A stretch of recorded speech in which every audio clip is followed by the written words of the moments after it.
This is an amazing chapter, and I'm just looking at the chat, and there's a lot of people that have the same question marks that most of us had when we read this for the first time, at least, about Jacob.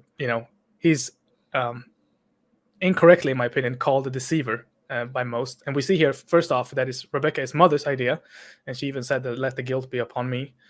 And I just in the beginning when it says that Isaac is old and he's lost the majority of his eyesight, I even see that, like, spiritually speaking, he's not having the most clear vision in terms of who should actually get this blessing, because I think you had a slide right before the summary that in Jubilees 19 it explains that both Abraham and Rebecca understood that Esau is not really disinterested. He says something along the lines that while Jacob learned to write, which is the term for learning the priesthood, Esau was out there learning warfare and how to hunt. So it was not even in his heart to do this. Yeah. And as we see from this, not only is Isaac extremely powerful, but part of him blessing his son in this position of rulership and passing on the priesthood is Jacob now becoming that powerful as well. This is why he says to Esau, you will be a servant to your brother now. And so this is fascinating, because this is where someone's asking in the chat, why couldn't he bless Esau as well? It's because the blessing is for it to pass on the priesthood, which is a position of rulership and authority. So there can only be one. It's like the Highlander. There can only be one. So this is why it's important that it was such a big deal in Esau. But like you said, Abraham even noticed that Esau was not inclined to be a good priest, right? He was not inclined to be the one. He was not responsible enough. He was not dedicated to Yahweh enough. And Jacob was. And this is what's interesting, that I think, in Genesis, it introduces Esau and Jacob, and it just says Esau was a quiet man who stayed in tents. And you're like, well, dude, like that, you're telling me that's all he did? He's just in there with his Xbox in the tent all day long. Is that really all he did?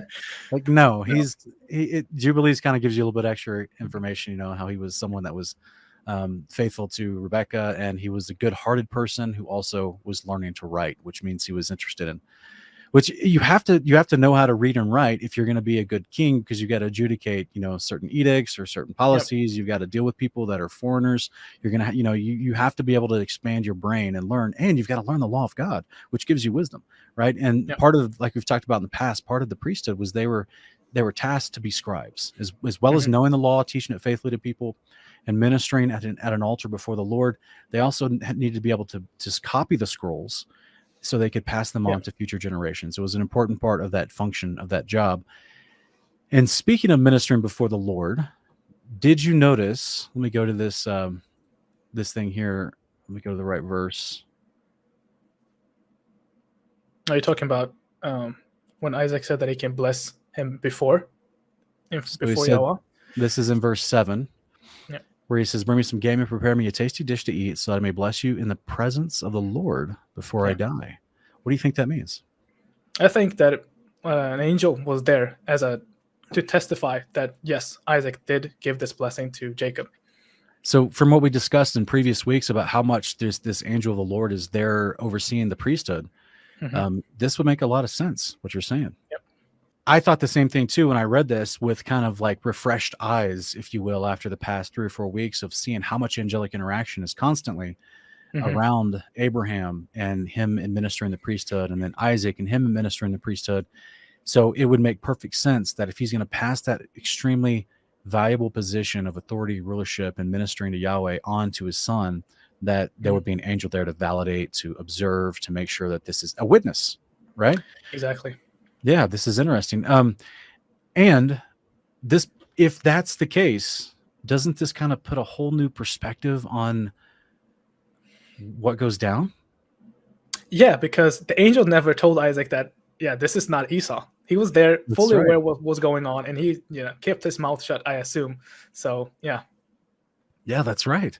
Well, in fact, without remember the exact verse in Jubilees 19, I want to say Abraham, when he was telling Rebecca that she needs to make sure Jacob gets the blessing, I want to say that he said that it's from the Lord, or that it's good that he get, I can't remember it, but we definitely know that that Jacob was chosen, by the father. But I want to say that Abraham was told by the father that Jacob was chosen. I can't remember the exact verse, but ultimately, if there's an angel of the Lord there, observing this interaction and doesn't stop it, well, then that says a huge amount. Because even to me, this would make sure when Esau comes in and he says, don't you have a blessing for me? How's this, what's going on? And then Isaac responds, I already blessed somebody, and he indeed will be blessed.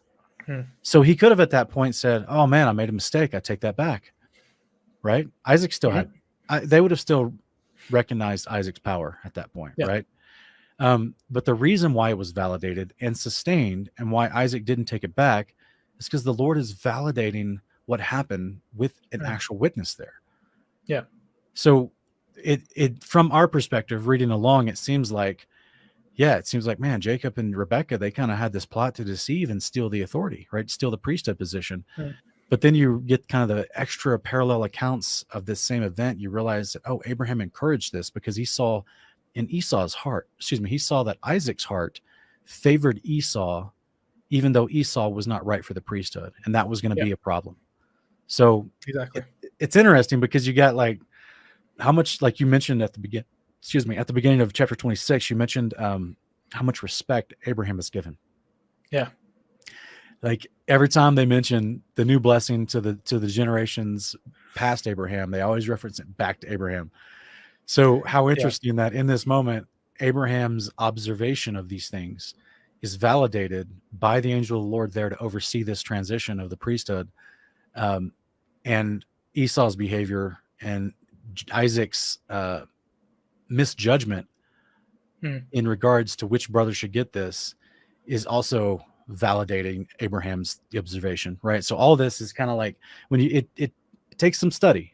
This conversation, this topic takes some study to kind of put all these pieces together and see that there's a lot more going on behind the scenes, and to understand what is actually happening in this moment where Jacob is stepping before his father Isaac to get this blessing, and what that blessing means as far as the priesthood, how that blessing is passed on and validated as far as the angel of the presence there to witness this. I just think it's amazing, and it seems to just bring so much more common sense reality to the story than just saying, oh, looks like you tricked me. Oh, well, too bad for you, Esau. It seems like Isaac came to his senses too when Esau actually came in later, and he said he will be blessed. Like he understood, like, okay, it seems like the angel here wants Jacob to receive it. So, yeah. So we get this question all the time. All the time I get this question. Someone's asking right now in the question, so does that mean lying is permitted? Of course not. This is in Leviticus chapter 19, I believe. I think it's verse 11. We should not lie or deal unjustly with our brethren.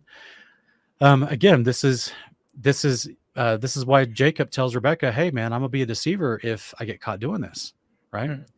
And this is all being done in the presence of someone that can't be deceived, this angel of the presence, right?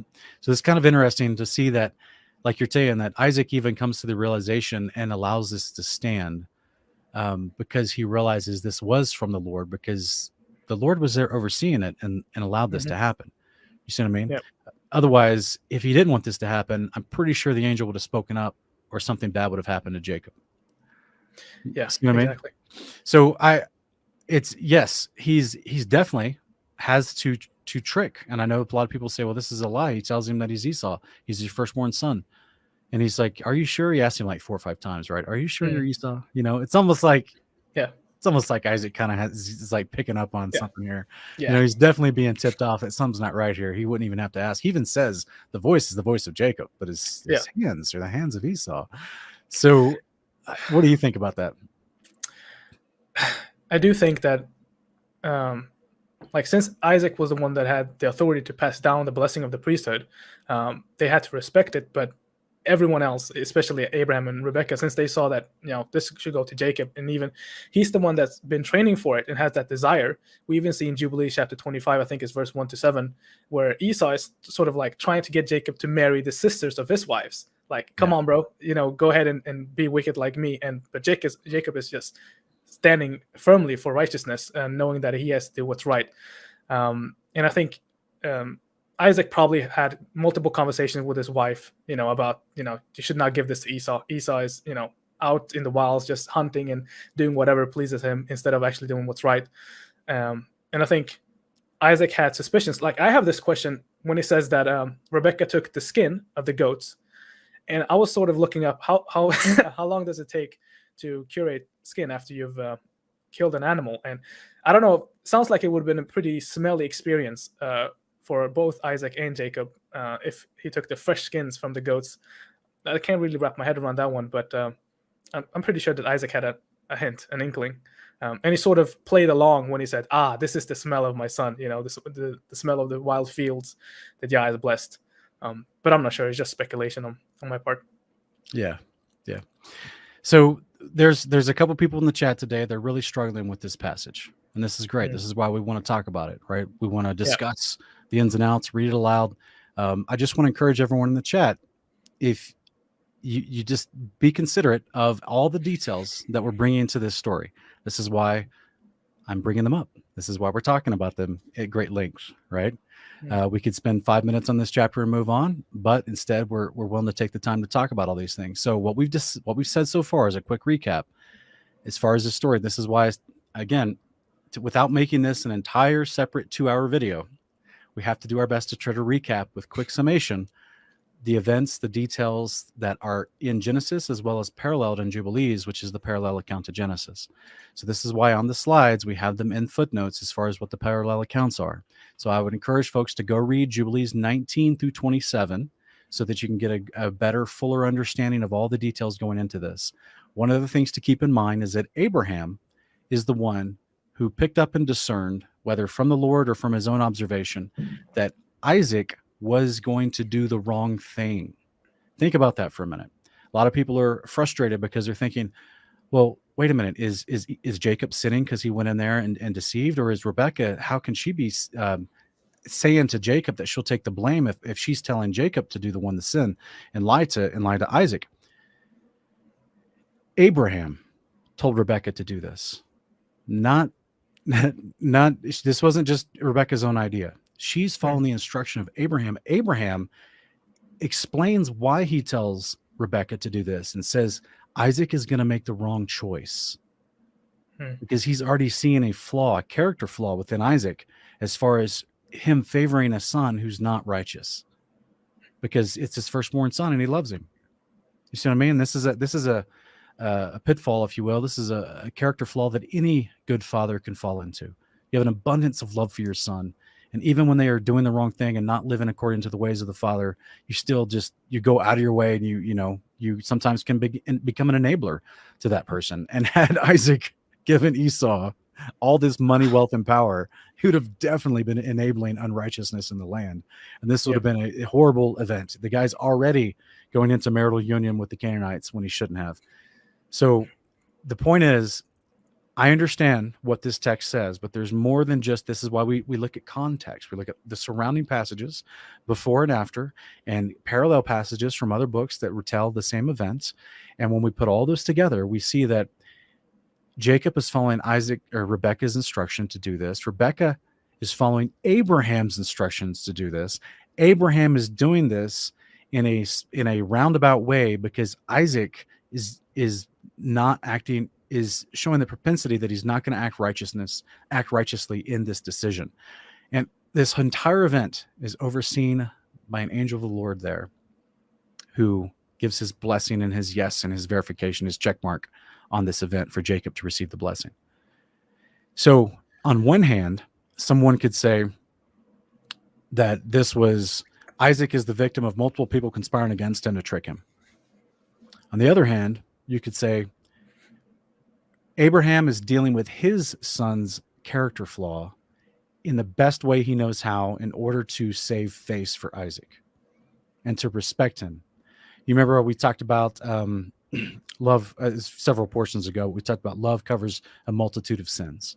Mm-hmm. So this is, according to Jubilees, and him introducing the idea to Rebecca for this event to make sure Jacob gets the blessing that Abraham had, the priesthood.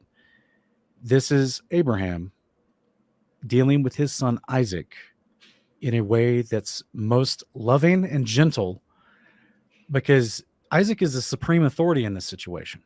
Abraham's, by the time this event takes place, Abraham's already dead. So it's not like Abraham's the great grandfather in the background just trying to play puppet master. No, he actually saw this coming before he even died. And he tells Rebecca, hey, make sure Jacob gets this blessing and not Esau. Esau's not right for it. But I know that Isaac is going to favor Esau regardless and try to give it to him.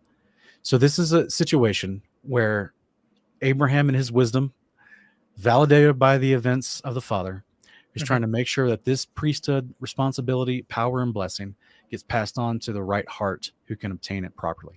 And unfortunately, this has to be done in spite of the current leadership's faulty heart on this matter, if that makes any sense. Yeah. So it's not a black and white situation by far. It's a sticky one.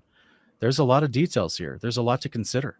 But just keep in mind that this is why I wanted to point out in this passage here in verse 7 that the angel of the Lord is overseeing all this.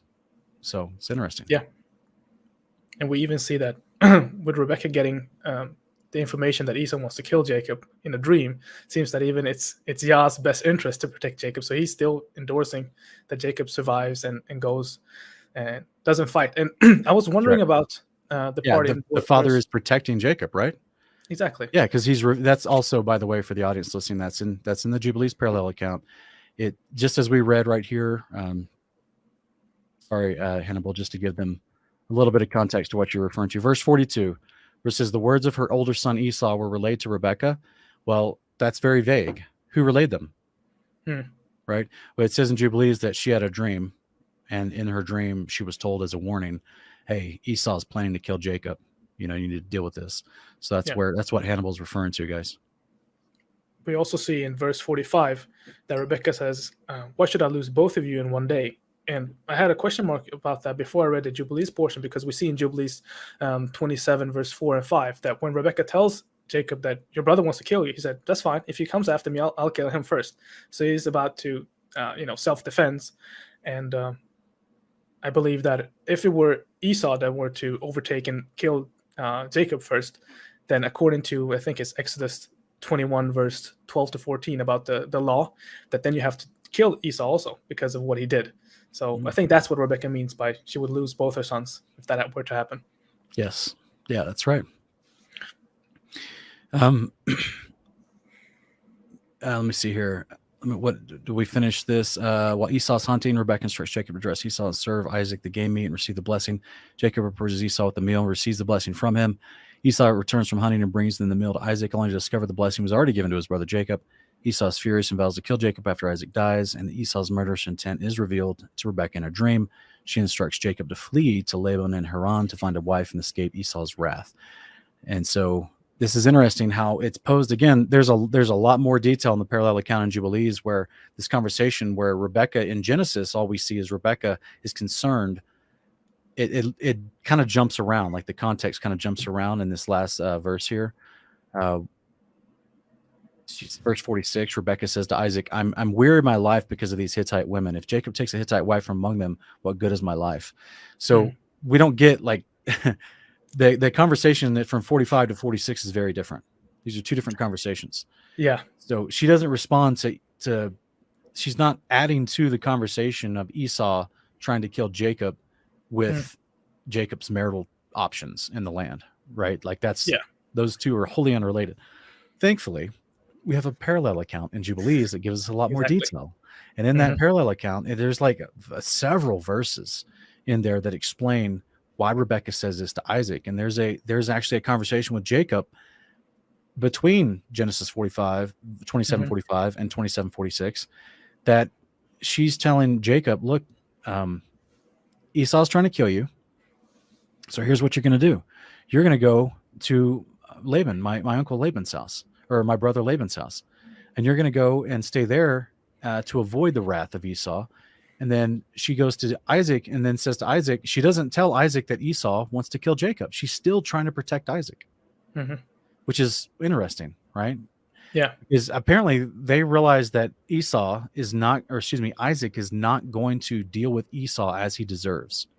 This is the way as a parent, and watching parents all my life, some of them being weak with their kids and some of them being strong with their kids.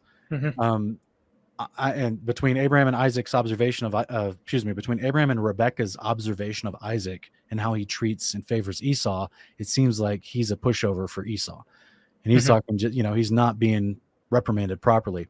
So Rebecca is trying to save Jacob. She knows that Esau is going to kill him. And she's like, go to my brother Laban's house. And then she goes to Isaac and says to Isaac, hey, I'm worried about Jacob's marital options where we live. What if he went to Haran? There's probably better marital options from our extended family up there. Isaac agrees. And then Isaac sends Jacob as an official, father of the family. The elder of the family sends Jacob up to Laban's house up there to try to find a wife. So that way it's validated by both parents. Isaac still retains his honor as far as he made the decision for his son to leave their household and go to see their extended family. You know what I'm saying? So it's like I guess what I'm trying to get at, guys, is Rebecca's been put in a very unique position. It's like a rock and a hard place here, because she has this extremely wise and powerful, righteous prophet of God, Abraham, tell her at one point in her life and put this incredible responsibility on her to finesse this situation so that the right person gets the priesthood, and also to retain Isaac's honor and allow him to continue to be in a place to make decisions and feel validated in those decisions as the elder of the family and the leader of that family. So I guess what I'm so impressed with in this chapter is Rebecca's heart to serve Isaac in a way that doesn't neuter him. Yeah. You know what I mean? Yeah, she was very she could have easily pulled the trump card and said, Abraham told me to do this. Exactly. So she's preserving his honor also, and yeah, really respecting his authority. Yeah. So I guess she's put in a rock and a hard place, like I said, because she has to do this to keep the honor of Isaac intact, but also carry this out, which means it gets a little sticky. And I think that this is, some people are asking in the chat, they're like, well, isn't this just lying? I'm like, hey, it's told you by a prophet of the Lord and validated by an angel of the Lord to do this so that Isaac can make the right decision. So you're not, I guess what I'm trying to say is the whole point of deceiving Isaac. And I honestly, I kind of question whether he was truly deceived or not by the end of the story. You know what I mean? But if we just take the text at face value, I would say that there's a lot of circumstances going on in this story so that Rebecca can do this extremely difficult task and keep everybody alive while she does it. Yeah. Right. Because she's also taking that gamble of thinking, well, if Abraham's wrong, then I'm going to send you in before this extremely powerful angel. That's got to be a fearsome moment as well, in my opinion. So to me, it's like, this is a really tough situation as far as the father through Abraham is observing Esau, or Isaac is got a character flaw in this regard, and he's going to make a bad decision coming up. So we've got to do this to try to allow him to retain his honor, but also help him make the right decision. So yeah, it's interesting. Yeah. We especially see Abraham entrusting this mission to Rebecca, a woman, and she's doing something very mighty and courageous in this situation. Yeah, it's interesting because you're right. Because if Isaac could have discovered, he could have, maybe touched Jacob's hands too much, right, and pulled off the skins, right. So he realized it wasn't true, and he was found out, and like Jacob was worried, he was revealed as a deceiver. And then Jacob could have just said, well, I was put up to it by my mom, right? Well, then Rebecca could be in just as much deadly trouble as Jacob was. So yeah, she's definitely taking some risk.